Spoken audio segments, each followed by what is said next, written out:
নমস্কার। এই মুহূর্তে যারা একটি চাকরির জন্য চেষ্টা করছেন তাদের সকলের জন্য সুখবর।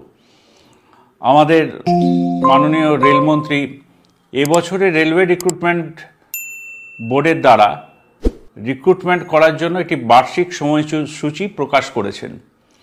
2024 সালে সারা বছর ধরে রেলওয়ে রিক্রুটমেন্ট বোর্ডের নোটিফিকেশন ধাপে ধাপে বেরোবে এবং তা সম্পন্ন হবে।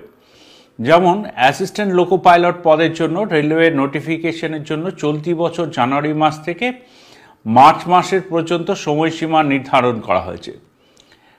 টেকনিশিয়ান পদে রিক্রুটমেন্ট নোটিফিকেশনের জন্য এপ্রিল মাস থেকে জুন মাস পর্যন্ত সময়সীমা নির্ধারণ করা হয়েছে। জুলাই থেকে সেপ্টেম্বরের মধ্যে 4টি আলাদা আলাদা ক্যাটাগরিতে রিক্রুটমেন্ট নোটিফিকেশন রিলিজ করা হবে। যেমন গ্র্যাজুয়েট ক্যান্ডিডেটদের জন্য নন টেকনিক্যাল পপুলার ক্যাটাগরি, যেটি সপ্তম পে কমিশনের লেভেল 4, লেভেল 5 এবং লেভেল 6 এ রিক্রুটমেন্ট করা হবে। আন্ডার গ্র্যাজুয়েট ক্যান্ডিডেটদের জন্য নন টেকনিক্যাল পপুলার ক্যাটাগরিজ থাকছে, যেমন লেভেল 2 এবং লেভেল 3-তে রিক্রুটমেন্ট করা হবে। এছাড়াও জুনিয়র ইঞ্জিনিয়ার এবং প্যারামেডিক্যাল ক্যাটাগরির জন্য রেলওয়ে নোটিফিকেশনে রিলিজ করা হবে।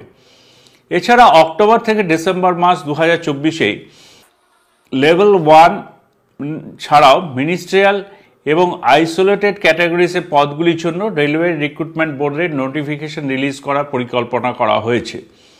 তার জন্য সমস্ত ক্যান্ডিডেটদের রেলওয়ে চাকরির জন্য আবেদন করতে গেলে তাদের অফিসিয়াল ওয়েবসাইট অর্থাৎ আরআরবির ওয়েবসাইটে খোঁজ খবর রাখুন।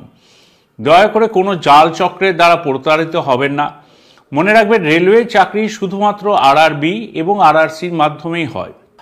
এবং আমাদের রেলওয়ে মন্ত্রী যেটা আপনাদের কাছে বারবার অনুরোধ করছেন, রেলওয়ে রিক্রুটমেন্ট বোর্ডে যে নোটিফিকেশনগুলো আমরা আবারও দিচ্ছি আপনাদেরকে, এইটার মধ্যেও আপনারা দেখতে পাচ্ছেন, সেইগুলোকে ভালো করে ফলো করুন।